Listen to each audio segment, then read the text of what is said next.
to having people that you can like work, like you don't necessarily have to pay, but they're interested in what you're doing. The reason why I got to pick you up, Morgan, is because you've done like so much within the last year, and it's like I'm happy because like we were discussing before, I'm staying up late, I'm thinking about how the podcast can grow and all of this, and the fact that Morgan's like, yeah, we should do this, or like even as I mentioned, actually I didn't mention it, but we went to Comic-Con, and like Morgan was like, yeah, let me help out with doing the interviews. And I was like, you sure? Like, yeah, I've done this before. And he's just actively involved. So that's why I'd say, I've just set up my live stream again. But yeah, I want to give a round of applause to Morgan. Big up Morgan. So that's why I say, like, you've got to have someone that just believes in your dream, because even, like, as you said, whether they're an advisor, whether they're actively involved, like, having that person who is like, yeah, they see it and they're enjoying it is good. Like I said as well, like my whole team are great people, so big up the whole team as well. And yeah, I guess like everyone, well, we've done it here that people are saying within a year and long term. So within a year, I would love to do a proper birth. I keep saying this. We're going to do like a celebration, but I want to actually do like a proper celebration of the podcast, because obviously when we launched, that was when COVID like happened. So we haven't actually like done like a proper launch party for it. So that would be they're not here today, but Christmas. There you go. Yeah. We're doing it in Christmas. Keep an eye out. But yeah, so I want to do that. But long term, I have two big dreams. Well, three. One is I want to own a podcasting space, not only for the podcast that I produce, but also to help others, because I know there are a lot of people that I speak to, whether it's on the program, whether it's like outside the program, that see that Kill as well. A lot of ideas. But yeah, I want to do that because I know that a lot of people want to get into the podcasting space, and I think one key fact that I found out when like I was researching how to do podcasting is everyone says like podcasts are cool. But the stats say that like most people don't go past their second episode of their podcast because they're just like, the work is too much, I'm not getting the numbers, I can't find guests, I can't do this, I can't do that. So for me, I want to show people that, yeah, don't worry about that. Like just start it, do like 10 episodes, see how it goes, and people are interested, great. Even if it's like a couple of people in the moment, like just figure out how you can diversify how you do it.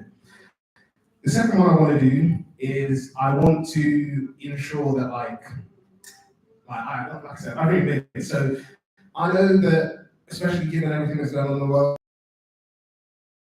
in general, there's a lot of people that are struggling. So for me, I would get to a point where I can actually support people that I meet, whether it's through the podcast, whether it's like friends or family that I know are having a hard time. So whether that's like I directly employ them long term, yes. But even just giving them a shout, like now I tell people, come on the podcast, talk about what we're passionate about, share it on LinkedIn. This is something that you've done, so this will be good for you to share. And that's it. That's where I leave it. But to get to a point where I can tell people, like, yeah, no, like you're gonna come on to this event. Like, I'm gonna introduce you to people. That's what I want to get to, because I've always said, like, people will know. It's not like I'm bad at networking. Like I don't mind it, but for me personally, I prefer like introducing people to other people. And you'll see me even after this, like I will just be going around and saying, oh, you need to talk to this person, or these conversations need to happen. So yeah, that's the second thing. And last but not least, I want to get to a point where, of course, I've got to big up my parents, and I want to get to a point where I can, because I'm the youngest, so obviously like everyone in the family has been supporting me for the last 24 years, and I want to get to a point where I can support them completely. Yes. What's the number? What's the number? Wait. You don't have to spill that. He's messy. How much is it? You know what? When the millions come in, that's when we get. He's messy for that. He's messy for that in public. We're gonna have a conversation. But yeah, I want to get to that point because, like, obviously, like my family have supported my dreams. They're here today. They have introduced me to people. They've given me introduce people that can help with some financial support and all of that. So to get to a point where I can like tell my family, yes, I'm gonna support. Like, you don't have to work. I will like pay you. I'll pay for a car. I'll pay for this. Pay for that. That to me would be one of my key I made it moments. So yeah, those are my three. Yeah, we're gonna open up to the audience. Yeah, if you guys have questions, let us know.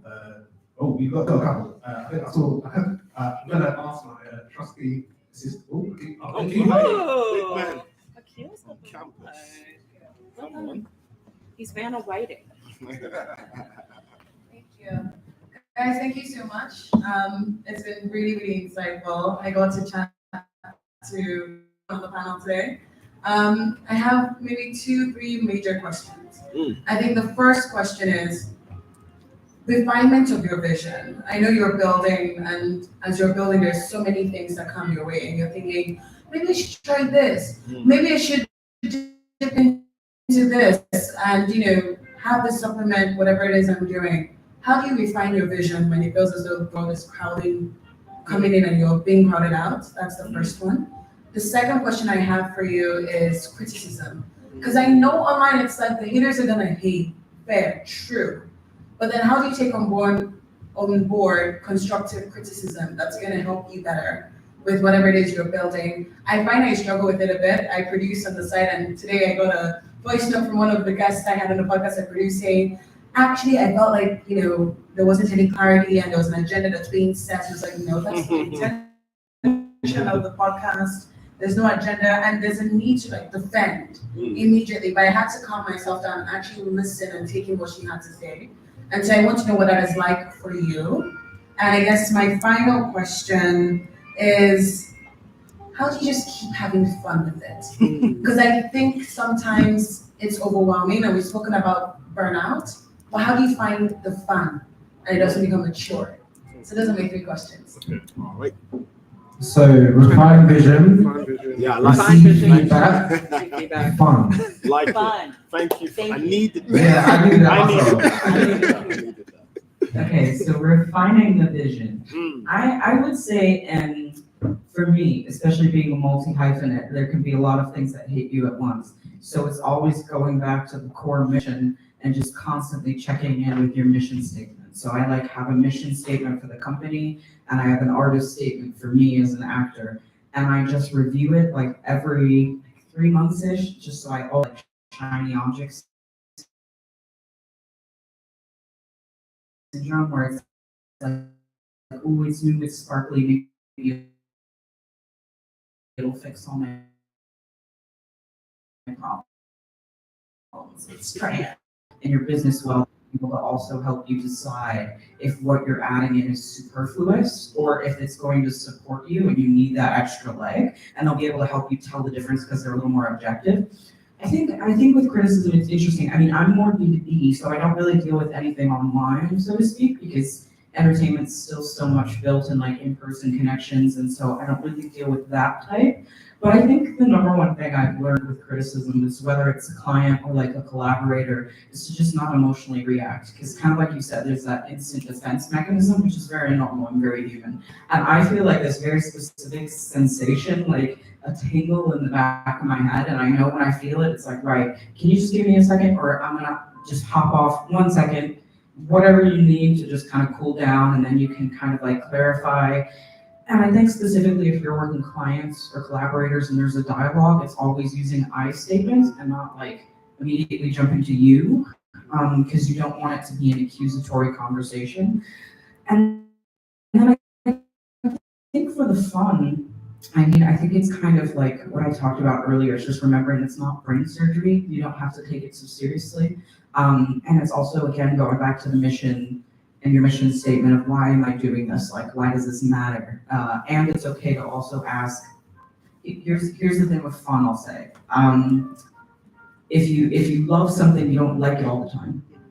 And love is a commitment. And I think, oh my God, this is so musical theater nerd. But if you see La La Land, it's really about a love story between 2 people. It's about the artist's love for the craft. No. So it's about, even though you don't like these really rough times when, well, the bills have to get paid tomorrow and my client is overdue by 14 days. Awesome, great.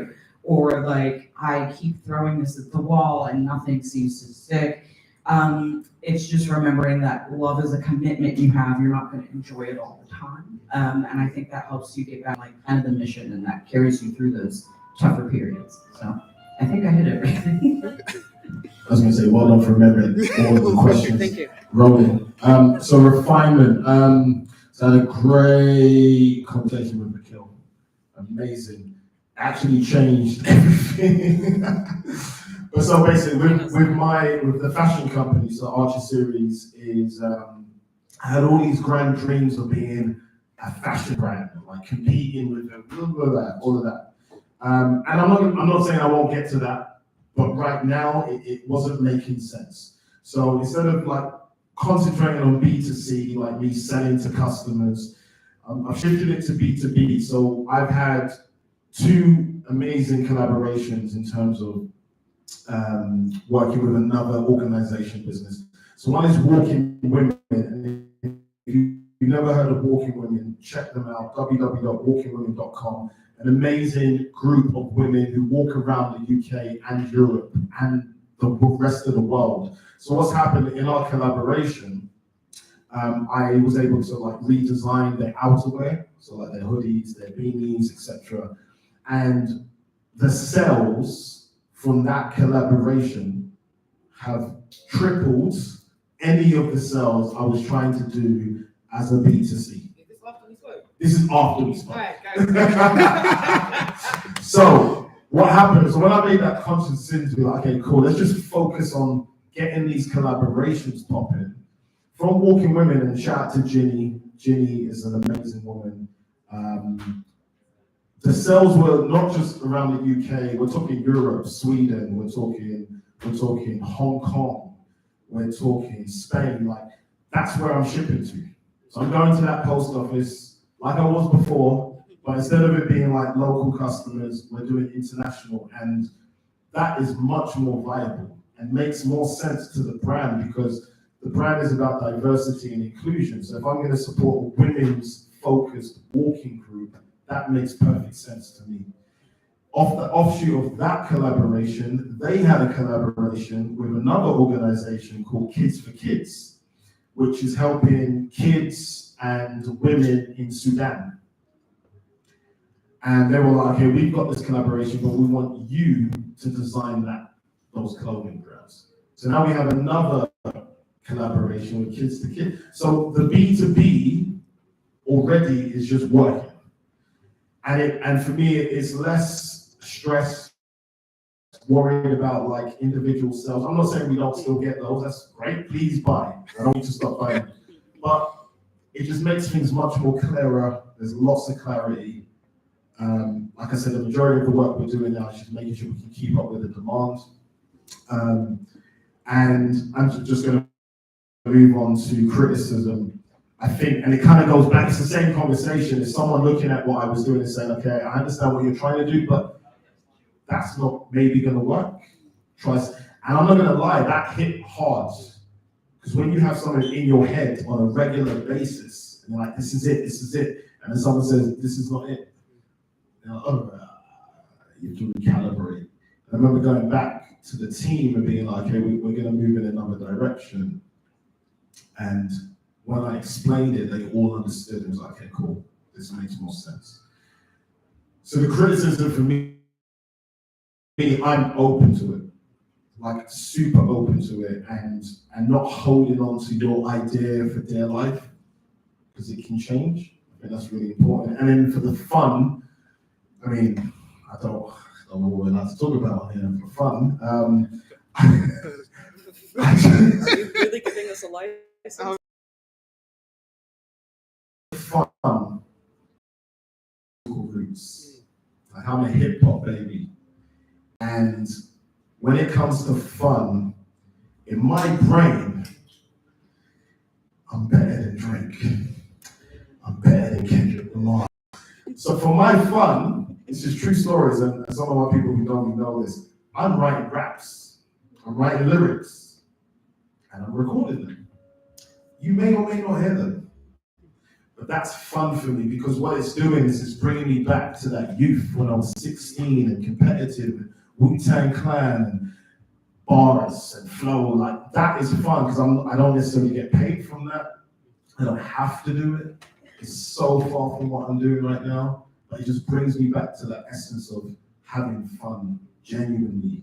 And I think for me that balance, and you said it before about you have to have something that's nothing to do with your business. And for me, that is music. I think vision. I'm also a comic book nerd. So with me, I always say that even though the film arguably was trash, Justice League 2017 was Josh Whedon. One key thing that it said in it is Batman the Flash is talking about like how he's going to be a superhero, and he says like, how do I what is a superhero? How do I do it? And he always says, you're a superhero because you saved one. So with me and the podcast, I've always said that I won't lie, I do sometimes look at the numbers and I'm like, well, great. I would have liked for this episode to have done a bit more, but it doesn't always happen. But I think one key thing I took from that film, and my dad, again, those quotes, he always says like when you're watching something, don't just take it at face value. There's always like a lesson. Like my dad, I'm telling you, any show he watches, he will pick up something. So he was like, we're both also family Christians, so my dad's just like, you got God's showing you something through this TV show. So with that, I always say with the vision for Pick Up the Mic, I always say there is at least one person that needs to hear the conversation that I'm having with this person. Now, that one person may or may not listen to it immediately. That one person may just listen to it and never think about it again and come back to it years later and it changes their life. But there's one person that needs to hear what I've got to say, and I've just got to think about it like that. So I won't say that, but I do that all the time. Like I said, sometimes I'm like, it'll be good, but not high numbers, looking for trying to show that you've got people interested. But I'd say focus specifically on just the one person out there that needs what you're doing, and just keep that person in mind when you do what you do. The criticism, I'm going to take from 2 points. So one, I'd say it's learn the difference between criticism and then just bringing you down, because I think there is, I 100% agree. Anytime someone says, "Oh, you need to try and change your business," my family have done it, mentors have done it, and sometimes just well, I don't see the point. My brother jokes that when the two Masons started, he was just like, "Oh yeah, maybe you should do that as a separate YouTube channel." And I was like, "Nah, it just doesn't make sense. We're not gonna do it." And then 2 years later, we did. So for me, it's always learn the difference between criticism and just someone just hating on your idea, because criticism is like we said here, the person doing it from a loving place. They believe in your idea, they're happy with what you're doing, and they just want to see you succeed. Someone is hating, and I've said this happened to me twice. One was with my university degree, where so from my A-levels, very quickly, from my A-levels, I got CCE, and I needed to get BBC. The E was in the science, which I needed for my undergrad degree. And I remember I told the head of my course at the time, they were he was just like, "Oh, so talk about university experience," and I did, and my A-level experience, and I did, and I told him my grades, and he was just like, "Oh, I'm surprised you got in. If I was head of the course at the time, I probably would have let you in." And I was like, "Cool, thanks for letting me know. Appreciate that." But for me, the humbling thing with that was when I did the graduation speech, he was on stage there, and I was like, "Hey, look, I didn't tell him, but in my mind, I was just like, look, you said I wouldn't be at university. I'm not graduating with a master's from this university." That was the first thing. But the other thing that I took from it was also, I was just from that conversation, I'm not the same Jeffrey that I am when I'm walking off the stage after this speech. Not even just the speech, the friends I made, the things I did, I wouldn't have guessed I would have done it I was almost, because I did a master's and undergraduate, I was at Brunel for almost 6 years. And I was like, I'm not the same Jeffrey that you met. So knowing the difference between criticism and hate is very important. But two, never be ashamed to get advice from people. So sometimes it will just be someone random on I'm not saying everyone on YouTube's or anyone in the comments is always out to support you. Sometimes people really just want to drag you down. But just sometimes just gauge that feedback. If someone says, "Oh, actually, maybe you should do this or try doing this," just see, it might work, it might not. The fun element, I think for me specifically with Pick Up the Mic is even though I say I love editing and stuff, there are times where my family see I'm like, oh gosh, I really hope this recording gets cancelled because I'm so tired. But the funny thing with it is when I do the recording, like when I'm in the recording started, we're doing the episode, there are like times where the episode goes on for like 2 hours, and I told the person, oh, it's going to be like 30, 45 minutes. We're talking for 2 hours, and I think the reason is that sometimes, especially with podcasting, when you're learning about someone and a business and a brand, or even just you're having a conversation with someone, you just like learn so much from it. So for me, it's always just like take something away from it. Always have that fun with it and enjoy it. Which is hard. I'm not gonna lie, it's not always easy, but I say just kind of like what Lid was saying, like don't necessarily focus so much on the money aspect. Focus on the reason why you chose to do it. Because when you realize you're doing it for fun and you're not necessarily so focused on I need to get money, you will sort of like get that. It'll be fun again. So yeah, that's my advice. You got it. Take a call. Yeah. Yes. Next question. I want to contribute, but I'm trying not to. So with Refine, I'm going to challenge you to just say, who's got the next question, by the way? I'm walking to you. Ashley. So I want to walk and answer this question whilst I get to you. So Refine, I'll encourage you to like work out the smallest way to bring your idea to life. Like the smallest way, the most itty bitty way to see and test its value. For feedback, like take a break. When you receive the email, like you go, yeah, rest. Like give it 10 minutes, 20, you know? But acknowledge impact. Oh, I'm sorry this hurt your feelings. And then be like, but my intention was, and then be like, to align our goals, we should do this. And then finish with, do we agree? And so you took all the sting and all the beef out of that. Do you see what I'm trying to say? Like, half the time people are emotional themselves. So you're dealing with someone that's doing Twitter fingers in your email. So put it down and take a break. And I think the last thing is, like, fun. I've made the best pieces of work trying to be the best person in the world at this thing. I would encourage you to do the same.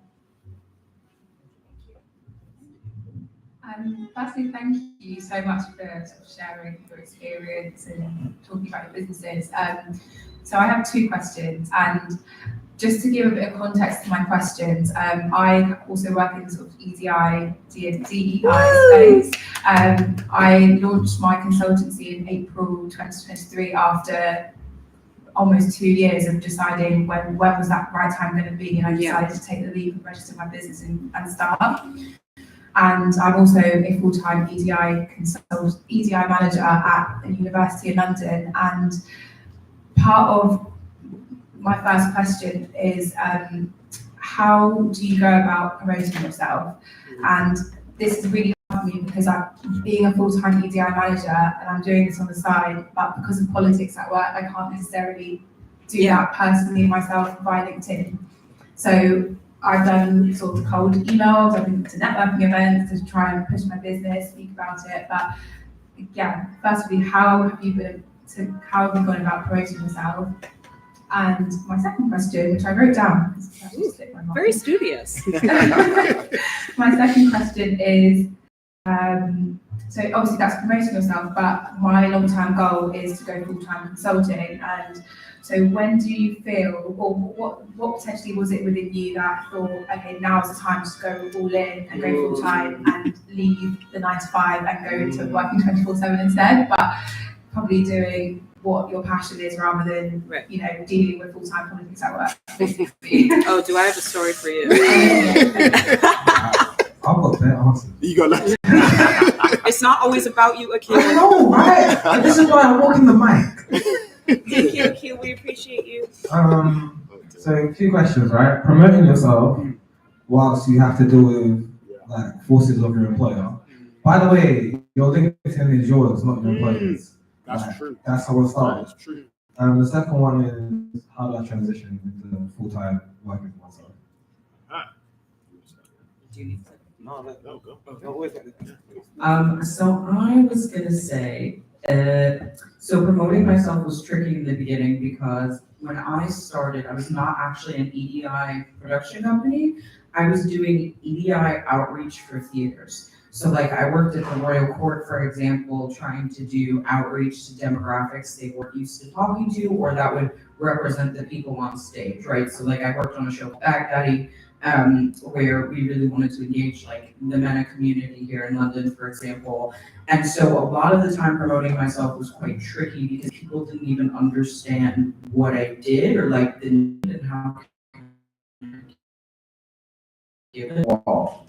So I'm gonna give you slightly a cop-out answer and say it is whatever you do best. And what I mean by that is like, for me, promoting myself was tricky because A, people didn't believe like why was there a need for this or what was I even doing? They had never heard of it. And then B, like even though I was B2B, I didn't fit in that category of like cold emailing. That wasn't a part of the entertainment culture. It's like personal connections. So for me, it was networking and meeting people in person and also understanding a lot of the people I would end up working with go to a pub theater and they hang out after and like you want to be there to talk to them and just like and just get to know them. And then for knowing I was going full time. Everybody's looking at me because I was like, I have a story. I just recently went full time. And the reason I recently went full time is because I was working at a 9 to 5 while trying to build a business that was just quite a toxic culture. And so at some point I was just like, you know what? This is maybe the dumbest thing I've ever done, but I have no mortgage, I have no kids, like I'm 26, I'm just gonna cut the cord, I'm gonna do it. And then like 3 days later I got my grant. And then like another 3 days, 2 new clients. So I think it's less about, I'm not telling you to make an emotionally impulsive decision, but I think it's something only you can know, and there's a certain level of trust you just have to have, where I knew it was time. And it's gonna be a different indicator for everybody, but I would look at kind of like your past EDI work and see like, okay, do I actually have the contacts and the people I wanna work with? And like, do I have those relationships built? And that can help you know. So yeah, kind of cop out answers, but I think it's less about, I don't wanna dictate anybody's like what you should do. I wanna help you ask the right questions, if that makes sense. So, yeah. I apologize, I had to take that call, but I called the tail end away. So I'm going to answer them in reverse if that's okay. So when did I go full time? So I think I was saying I've been in education for 17 years. So I was working in one school for 8 years. And for the last 5 years of those 8, I was the head of my department, which is English. Now, I knew in the English teaching space, I'm a bit of a, I don't like the word unicorn, or it just wasn't a thing for a black man and then be the head of the department. So I already knew I had something. And then towards the end of those 5 years as the head of the department, what I was thinking about was escape route. Because I got the department to outstanding from Ofsted, and I realized, okay, that's a big achievement for me professionally. But I'd have all this background in education where I was, and I needed to make the break. So what I did, I made sure in the last year of knowing I was going to leave, I was really invested in my second. So she was my second in charge. So I was really pushing her to get loads of training, develop her, put her up for opportunities, etc. And then I knew, because it was 2020 and we were working predominantly online, this was my chance to plot and plan. So what I did, and I think this is something you were saying about when do you do it? Now, today, do it today. So the first thing I did is I got the name of the company. I bought the domain first. Anyone watching, please, if you have a business idea, buy the domain name first, because I ran into some hurdles early on. I had all these different ideas for names, and when I went to buy it, it was like £10,000. I was like, whoa. Because people are buying domain names, and they're selling back to people who want it. Buy the domain name today. Whatever your company is going to be, buy it today, number one. Number two, because I didn't have a business strategy, but I knew I was going to start a business, I got it registered with Companies House. So all the groundwork, I haven't even started, I haven't traded, I haven't earned any money, but all the fundamentals of the business are in place. No one's going to take away my domain name, and no one's going to take away the copyright of my brand. It's done. And then all you're doing is you're saying, okay, do you have enough money to live on for the next 4 or 5 months? Yeah. And that's exactly what I did. I stepped out of that job, not having a job, and knew if it was going to go wrong, it has to go wrong in the first month because I'm going to run out of money. And it didn't, thank God, it didn't go wrong, but you need a little bit of a safety net to be like, okay, I'm going to make this move, but I don't want to be uncomfortable and I don't want to struggle. But have I got enough for at least 5 months? I promise you, and I don't want to, actually, let me not promise you, but when you believe in something and you're just gung-ho about getting that done, you'd be surprised how many things are going to come towards you. In the first summer of me leaving at school in August, I made 5 phone calls to schools. I introduced, this is cold by the way, I had no appointment. Called the school, I said, look, my name's I've been teaching for 17 years. I've looked at your school and do your research. I looked at these schools and said, okay, you're doing really well, but your black boys are not doing as good. How do you feel about that? Well, we could be, okay, cool, I can help you. I pitched to them because I'm qualified. You're qualified. Remember that, you're qualified. If you're telling them, they're not asking you, tell them, I can bring this to your company. And I promise you, doors will start opening. In terms of the promotion, so once that was happening, networking was, like I like to talk, I like to have a drink, people like to have a drink, have a business card. And then what I was looking at the cohorts, so I was looking at how many percentage of the students were Black Caribbean, how much are Turkish, how many are white. Then I looked at the teachers, I was like, hey, you don't have enough diversity in your teaching staff, that's why these students are not doing well. Then I looked at leadership and realized everyone was white middle class, that's a big problem. I looked at their whole school and broke it down for them, because it's a survey, you're a consultant, that's what you do. Look at what they're missing and then provide them with some answers. And when it comes to education or diversity across businesses, thank God this is a hot topic right now. So you're in a great position. So start your business tonight. There's nothing to stop you starting tonight. Yeah. Just something to add that I hope is helpful. This is a conversation I had with Akil about exploiting the gap. So one of the ways I figured out to get my clients is in the entertainment industry, particularly arts in general, and I noticed there's always these freelance ops they would do. I did, yes, do my CV, but the cover letter, I put together a pitch deck. And I basically kind of did what Martin did, but for entertainment, saying, here's where you're lacking, here's where I can help, basic kind of pitching stuff. You know what I mean? Showing that I knew what I was talking about. And I keep it in Canva and I just duplicate it every time. I switch out the logo and then I find in page and I like switch out the name and then I show more things that are specific. So I was like, finding this really unique industry specific way to get clients instead of kind of taking the general tips of like, well, if you're B2B, you like just add people on LinkedIn. But that takes time to figure out. And I think it's, again, kind of like finding what you do best to exploit that gap. And then kind of like you said, Marlon, it's just getting very specific, showing you know what you're talking about and do. Yeah. So I think it's finding whatever gap it exists in your industry, reach people, and then showing your MVP. Plug it. Who's got the next question? If not, we've got a question. We've got a question online that was given. Oh, okay. Can I do this one? Yeah, go ahead. Know what you do. Like intimately. Know what you do. So if you do EDI, what part of EDI? How do you measure it? How do you track it? What's your process to deliver it? Like intimately know what you do, because when you then go and network yourself in a networking environment and tell someone, oh yeah, I do EDI, and they actually demonstrate interest, you have that off the bat. Do you see what I'm trying to say? So that's the first thing. And then that also helps you make proposals and know what you're selling and so on and so forth. Like knowing what you do, even if it's just one thing, know what you do. I think the second thing is, how much does it cost you to live? Know that intimately, know your bills, know how much your rent is, know how much an emergency is, know how much you want to save a month, know how much pension contributions you want to keep going. Like, your future self is important too, and I feel like a lot of entrepreneurs will save that for this. and we're all gonna get old where we can't do.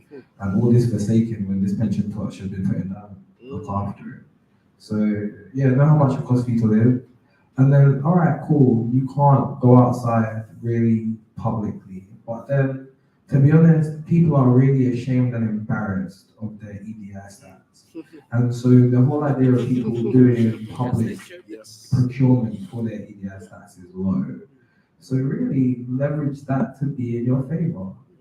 Let's have some personal, one-to-one, meaningful conversations about what's up and let you deliver your expertise, whisper it in my ear and tell me how I can improve everything. And then go and do a B2B sale, right? And the B2B sale is dependent on how many conversations like that you're having. So when you think you're good at one, now you need 10. Because then that 10 will secure the one. And work out, and say 5 months, I say 6. This market's ugly right now. You want 6 months worth of cash in the bank at any given time. Or if you don't have 6 months worth of cash in the bank, you want a job that can give you that psychological, emotional security, right? Cash is psychological and emotional security, I promise you. What's the last one? Last one is promoting yourself doesn't have to be what everyone says it is. It's similar to what they described. In every touch point, I tell everyone to text me, right? Everyone will tell you. I tell everyone to text me. And so I tell you what it means? That means everyone has my number. That means every time anyone has a job that's secure shaped, they call me. Or they text me. And that makes me really like top of mind, if that makes any sense. But for you, and sometimes, and that text me is when I'm being really soft and I don't need anything in life. When I'm trying to sell shit, oh my God, I'll be telling you I'm open for business and ready for service, like ready to be service. Right? So, and that's my email signature, that's my sign on, that's that tell my best friend, that's to tell everyone that's associated with me. And I don't care if I look fucking crazy, because I'll tell you what, the people that don't look crazy don't make sense. Like, people buy that desire, or people buy the hunger, if that makes any sense. And people that act too cute with it, they're like, eh. And so I mean it to yourself. But yeah. Okay. Thank you so much, first of all. And I think I would like to think I'm in a good position in considering everything that you said. Yeah. And it would make me reflect back to this podcast I did with Teacher Frequencies initially, was meant to be on entrepreneurship. And I was going to actually talk about my business. And then when I realised okay, it's going on LinkedIn and it might see this is going to be a opportunity. Okay. I then asked to change the podcast to actually talk about my business. Yeah. And so it's been a long time of me really considering reflecting when to do what I really want to do. The questions that you have now maybe reflecting before. Makes me think I should just put my job to No. Wait, hold up. I won't encourage impulsivity, but also do it, girl. I love this for you. The only thing I'll say is they don't own your platform. Unless you sign a specific contract that says they own your platform, and those things are fucking explicit. They don't own your. But it's just, I think it's important to be really careful. Yeah. Absolutely. I have a small bonus too. I've been waiting to say my stuff. No. Say the bonus. It's not always about you, Jeffrey. I have a small bonus tip that kind of goes with what Akil said about just going wild with sales and everything. So I worked in sales, and when we worked in sales, there's this statistic that says it takes about 7 touches with the prospect for them to engage with you or respond back. And if you think about 7 touches, that's 7 individual messages or points of contact. So it's going to take way more interaction with someone for them to trust you enough to buy from you. So it's thinking about, even if you're doing it like, one-to-one, like think about how many of those conversations you have to have, how many with the same person, how many times are they going to think of you? Does that mean you're shooting them a DM, just saying, hey, lovely. I think that is just a good reminder, especially in B2B, how much time and investment it takes in fostering a relationship. So yeah.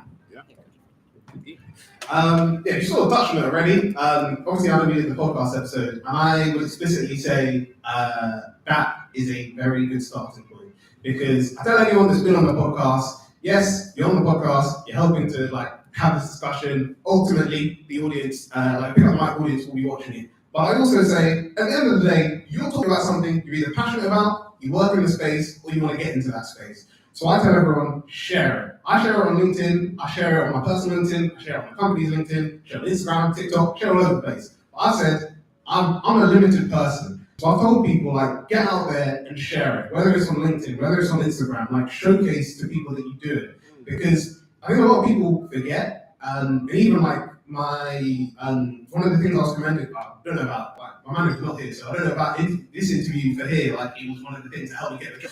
But at my previous job, one of the things they liked was I literally, so many interviews, I introduced myself and said, my name's Jeffrey, I studied this, I do all of these things, and I've got a podcast network that I run.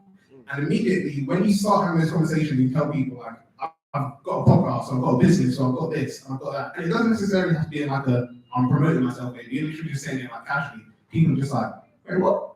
Tell me a bit more. Like, I'll do a bit more. So yeah, I would say first thing is share that episode with everyone and anyone. Like, put it on LinkedIn, share like clips, like get it out there. With promoting yourself as well, I think kind of like Akil said, like don't be afraid of like your accomplishments. Like no matter how small and big, Marlon mentioned it, and I know he said we're going to talk about it, so I'll briefly just talk about it today. The award we were both nominated for was Foundvine, which is a company that do a lot of stuff for entrepreneurs. They had a Changemaker Award, which was the first time they did it this year, and the company Pick Up the Mic was nominated for social enterprise. And again, I could have been used for the touch point. But we got nominated, we didn't win. And in the moment, you're just like, oh, great. Like, and it's worse because you're just like, I can't even look upset. I'm all in space. If I look upset, people might take something, so I'm like, let me just take it chill. But yeah, I think one of the things, and this person actually was on the podcast, she couldn't make it today, but I share, like, she's an amazing person. I definitely recommend. She's got a YouTube channel, Indie Love Gordon. She's one of the people that works at Foundvine. And I did an episode with her to celebrate 50 episodes of the first podcast we ever did. Which was really cool. We had a really good conversation. The thing that wasn't planned was we had a 1 hour discussion before actually doing it about the business. And one of the key takeaways that I took from the whole conversation we did was she just said, like, obsession beats talent every day of the week. What does that mean? That means you could be talented at what you do, and you could be like someone that you're so talented, your name just sticks out, and you're doing all these cool things.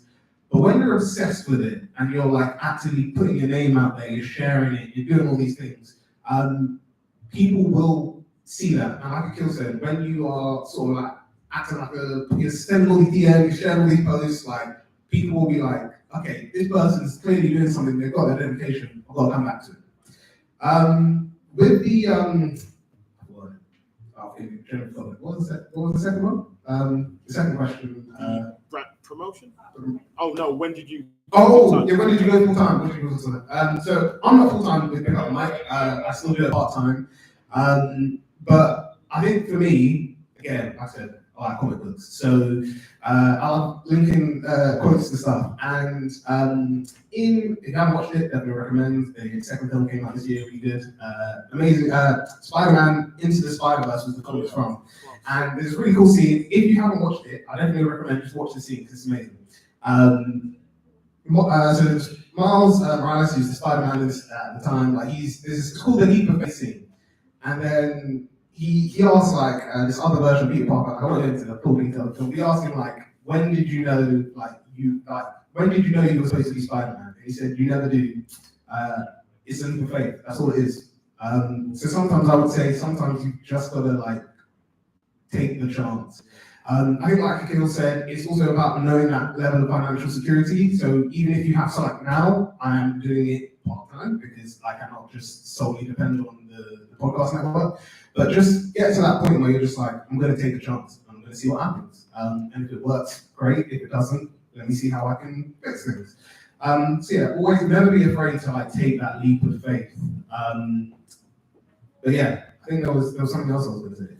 I forgot. But yeah, take that leap of faith. Just get out there, jump out there, have that bit of faith in what you do.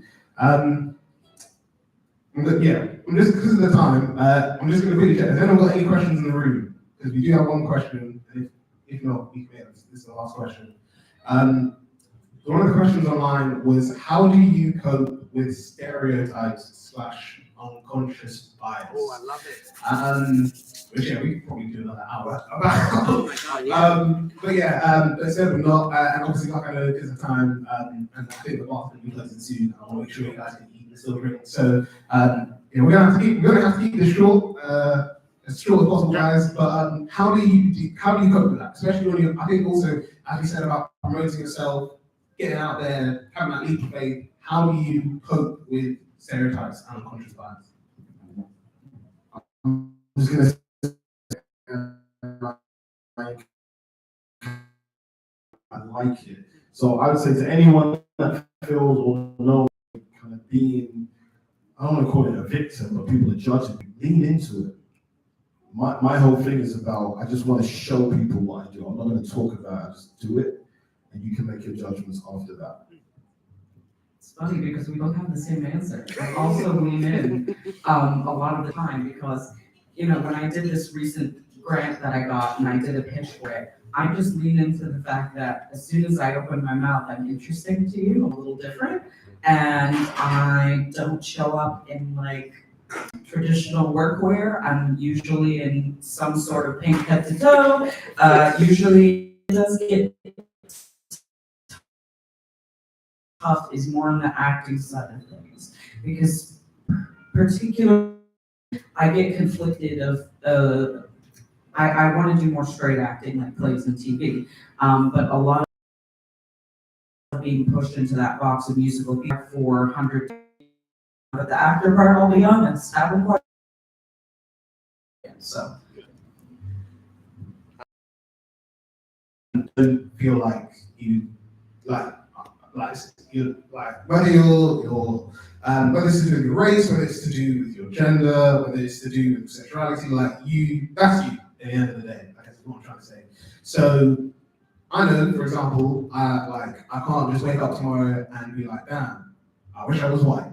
So I've got to lean into that and just be like, no, I know who I am as an individual and as a person. So I'm going to embrace that and be comfortable with that. I'm going to be happy that I am a black man and I have done these things. And for me, I've always said, like I was sort of mentioning before, that I've dealt with people not believing in my dreams, I've dealt with people not believing in the things that I do. And my biggest thing is I've always said, and again, I told you my dad comes up with amazing things. He said, the people you meet on your way up is also the people you meet on your way down. So for me, I've always said that, actually, that's the first quote. Second quote he said is never, and it links to the when do you go full time? He said, never be afraid to leave. If it's limiting your growth, don't stay. So like you were saying, Marlon, if you know that this is not the place for you, and this is it's paying the bills, but it's not helping you to develop, leave. Which I know, again, in a cost of living crisis, it's a lot easier said than done. But I've always said that when it comes to employment, if I don't like it, I will look for something else because I want to be in a place where I feel like I can, as a person, I can be myself. I'm not limited by the way I look or how I act. But I can also go and achieve my dreams. I'm not just the worker. I'm someone that people are just yes, you do stuff outside of work and we want to see you flourish and grow. So that's why I really like working here because the team do that. The final thing with this question, I would say is sort of linked to my previous answer. Who you are is it can be such a huge part of your why. Especially I think whether it's to do with EDI, whether it's to do with EDI, whether it's to do with neurodivergency, who you are can be such a big impactful thing about why you do what you do. So I say I do the podcast because I don't see conversations like this happen. But when they do, it's oh yeah, I was struggling, but now I'm got a big company. Or oh, I was a student and I was having a tough time at uni, but now I've got this nice job. I'm just not everyone goes through that. So for me, I like having these conversations because it shows the realism of life. And whether it's to do with race, whether it's to do with gender, whether it's to do with representation as a whole, I've always said that that's the most important thing. My why is why I do what I do. I remember the thing I was going to say to Ashley's question. which is what Marlon said about the domain name is 100% true. And I've got two examples of that. I'm going to quickly say this and then we'll wrap things up. First is my brother. So as I mentioned, he has an independent record label called EVI Records. And I know he said recently someone tried to buy, so obviously like you pay monthly, you can pay yearly. So he said literally it was like a day after it finished, it didn't automatically renew. And then he was just like, yeah, someone tried to buy my domain name. And I was like, what? He was like, yeah, someone tried to buy it and then try to sell it back to me. So yeah, I would say get that domain name as soon as possible. But also linking to that, one of the things that Indy was told me, which was really impactful, was she said, so when I was starting to like pick up the mic, it wasn't a registered company, it was just like an idea that I was doing. And one of the things that she said to me is that, especially when you're looking for like funding and you're applying for stuff, they want you to be a company because they want to know that there's some sort of like legal or like financial commitment that you've got that proves that this isn't just a fun thing, like a fun hobby that you do on the side. They want to know you're actually serious about what you do. So she was, now we're registered as a company, which is great. But what she was saying is when you, like even like Mom was saying, when you're just at the idea stage and you're registered, one, your name is protected, and two, you can start like even if you don't do any business for like 3 years, you're still a 3-year-old business. And a lot of grants and a lot of applications, a lot of funding, they don't, while they some do invest in like sport, like, you know, you've only been around for like a year or a couple of months, a lot of the minimum is a year. I've seen most of them are around 2 years. So having that registry is really good because people then say, oh yeah, you've been a company house for like the last 2 years. You might have made any, like done anything with it, but it's really good. And yeah, the last word I was going to say is even with the name Pick Up the Mic, like I never met the person, but we had like this whole beef because someone else in America set up their own podcast, wanted to call it Pick Up the Mic, but obviously we called off Pick Up the Mic first, and we hadn't released an episode, but I just set, literally like we said, setting up everything. So it was funny because their podcast was also called Pick Up the Mic, so they had to change the name to Pick Up the Mic Podcast because we took Pick Up the Mic, and they were on YouTube as well. So for me, linking back about the name is that you want to make sure that your socials, if you want to create the socials for what you're doing, if you want to create any like a LinkedIn page, you want to create like anything, the name is so unique, but also it's something that no one else is going to like try and take. Because yeah, I know through like my sister can attest to it, for the Mommy and Me app that she does, like she had to change the name both on LinkedIn and Instagram because there were like so many people being like, oh no, like Instagram, all these names are taken. LinkedIn, people are saying they worked there and they didn't. So it can be a whole thing. But yeah, we're wrapping it up here today. But yeah, we're gonna end with like two key things. One, as I mentioned, applications for the DBR program are open. They close on the 8th of December. You can check out the website. Unfortunately, I did not print QR codes, but you can check out the website and it's all there. It shows you A, all the businesses that have been on the program, but B, if you're interested in applying, you can apply. You get to work in the space for free for 12 months. You get mentorship for 6 months. You get to be able to take part in all the wonderful things that we do at Somerset House. So if you Google Somerset House Black Business Residency, you will appear. Definitely check it out. Definitely apply. It'd be great to have you guys there, whether you're watching online or in person. Oh yeah, so I'm just checking if you got a comment, just said hard work beats talent, 100% agree. And yeah, very finally, I will say, yeah, thank you so much to our panelists. It's been amazing hearing your stories. Thank you both of you. Thank you so much, Somerset House, for allowing us to do this. And yeah, of course, sorry. I realized when I picked up Morgan, I should pick up the whole team, so I'm going to pick that spiel. So big up to Joshua, my brother, for all the stuff that he's done with helping out today upstairs. Big up to my sister Josephine for all the photography and managing like being my my producer. Yes. People joke like in the family they joke she's literally basically my mum. I feel like I mean my mum, yeah, not my mum, but she's like my second mum in the family. So yeah, thank you so much for your help. Thank you so much to our amazing intern Denara, who's been taking photos and videos throughout the evening. Yeah, last but not least, big up to Akil. Because I think especially for me as a business owner, one thing that I will say that I really do like about being in the space and working with you is there's a tendency where you see all these like business owners and all these entrepreneurs, and they're like, and I've met some through the stuff that I do, and it's just like, oh, you know, you express your interest or you express your entrepreneurship, and they're just like, Like, you're not big name, you're not gonna boost me, so I don't really have time for you. And I've been in those conversations, I've spoken to people, and I've been like, cool, you're gonna be like that, cool. But what I really appreciate about you is not only with the stuff you do through the program, but like I said, you come along to stuff like this, you speak to people, you network, and you're always happy to support everyone.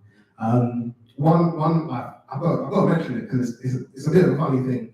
Is I know when you and it really I think like we were saying about specific turning points, and yes, I know I've been speaking for a while. Again, it's just the producer.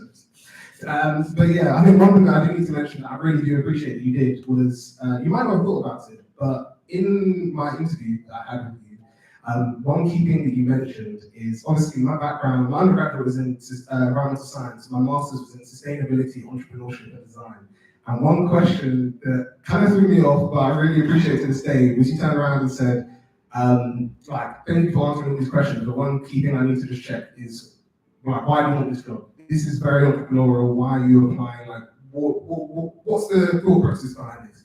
And I think for me, it really just highlighted, the answer I gave about, I want to be able to support Black businesses, I want to learn about entrepreneurship, but I want to be in a space where I've experienced my own level, I've got knowledge that I can give, and to have this job, to be able to give this to other businesses, has been great. So, yeah, the funny story there was when you asked it, I generally thought I was not getting hired, because I was not prepared for that question, but that question has been a staple and a rock for what I've been doing since. So, yeah, thank you so much. And you probably did not know that, but yeah, afterwards, I was just like, oh gosh, I think I'm not going to get invited for another interview. So when I got the job, I was just like, oh, you, thank God. I know. But no, man, thank you so much for everything you do. Yes, please, we will be, I think time-wise, we're going to be wrapping up very shortly, but if you do want any drinks, please get drinks. If you do, I know this is a very busy man, but if you do want to speak to a kill, but also network within yourself. We've got photographers, videographers, we've got all kinds of people, so do make connections. Like people say, you don't have, whether it's LinkedIn, phone number, whatever, connect with people, go on with someone's socials today. Yeah, thank you everyone, thank you for those who are watching online, and yeah, we'll see you next time when we do another panel discussion. Big up to you, bro.